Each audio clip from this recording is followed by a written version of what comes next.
Good morning, Wendy. How are you doing?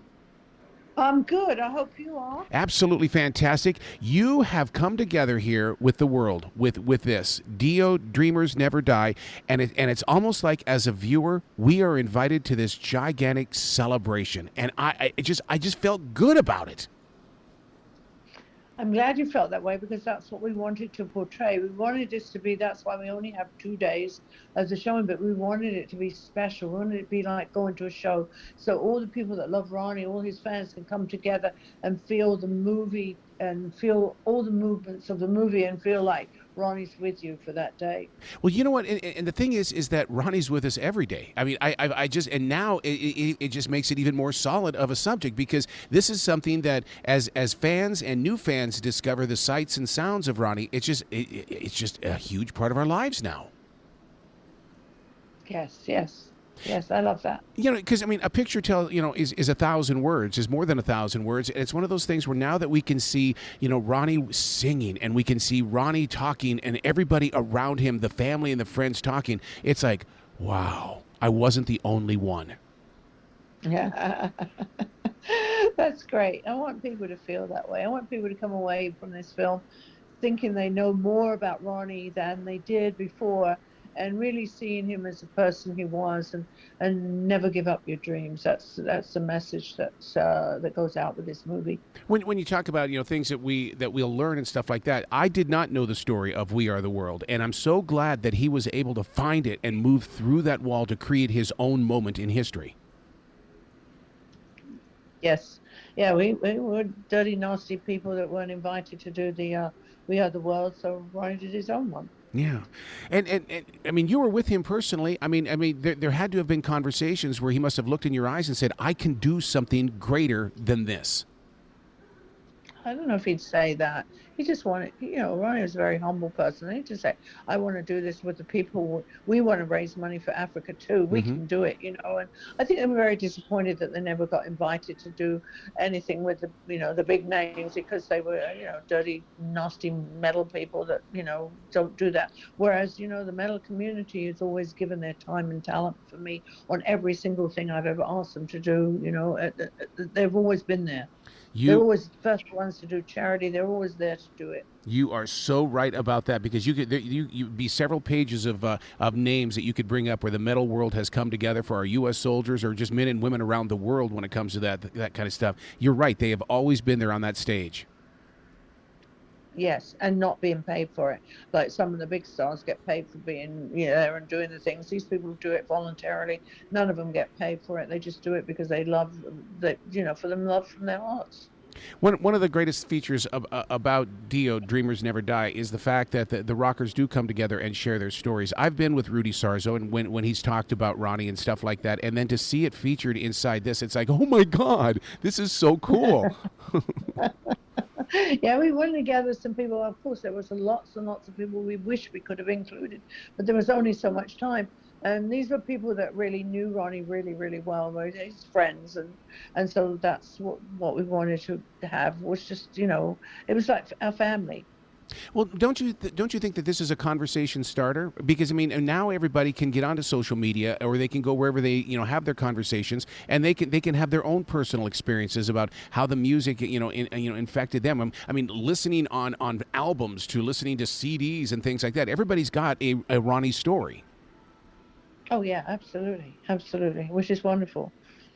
It was fascinating to see Eddie Trunk part of this. I mean, Eddie's a part of the metal world anyway. But to see him have the conversation and to pull from his heart. I mean, it's one thing listening to him, but to see him talking about Ronnie is special. He's a good friend. He's always a good friend. I saw him actually yesterday, and I was on his radio station, and then he was at the premiere, and we had a wonderful time at the premiere in LA, and I'll go do it again in London next week. So we're uh, we're having a real fun with this movie, and we hope everyone loves it. How do you like going to those premieres? Because I'm at a premiere right now, and it's just there's just a sense of energy that you can't explain, but you really do like being there. So, what was it like for you? Is it a situation that that you plant in your heart and let it grow? Oh, it was an elation. It was so amazing. It was so emotional to see all the people there together, and we just watching the movie, and it was a really, I was so happy that everybody loved the movie, and just very emotional evening.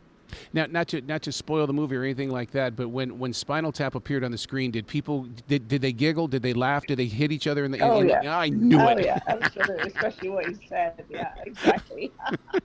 I mean, There's some funny parts in the movie. There's a lot of This movie will take you through all kinds of emotions, through happiness, through laughing, through crying. Yeah.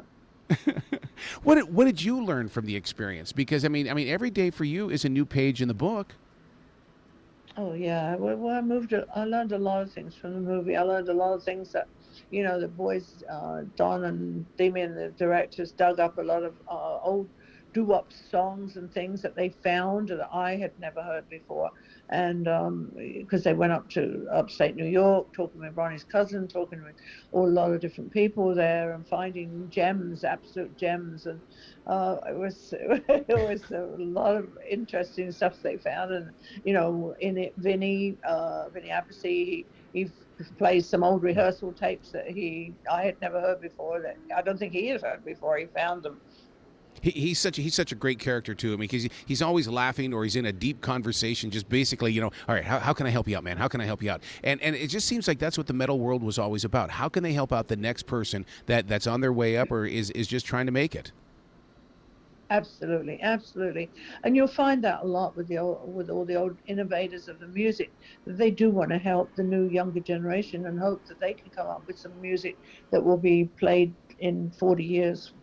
Is it kind of odd to you that it seems like that back in the 70s and 80s and stuff like that, it always looked like that the metal bands were against each other, like some video game and stuff like that. But deeply and behind the scenes, it's such a community of musicians that work together. Oh yeah, absolutely. Yeah, I mean, everybody, and there was no rivalry. I mean, Ronnie played many shows with Motorhead and Judas Priest, Yeah. and none of these guys cared if they went on first, last, or whenever. They were just having a great time musically and having a good time with each other as friends. You bring up Judas Priest, Rob Halford and stuff like that. I mean, these guys love to rock, and I just envision, and I wish I had something to hold on to. That what would Ronnie have been like when the world went silent because of the lockdown, but then when the stage reopened? God dang, to be at a stage with him out there just for the first time after the lockdown, that would have been a moment.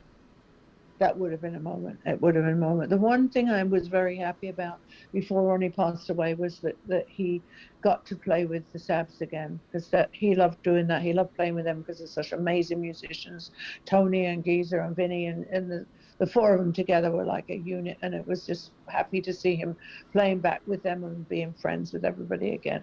One of the things that we need to give you credit for is that you have worked very diligently in making sure that Ronnie's music is always consistently available. I mean, the last time that you and I had a conversation, it was with the music collection and stuff like that.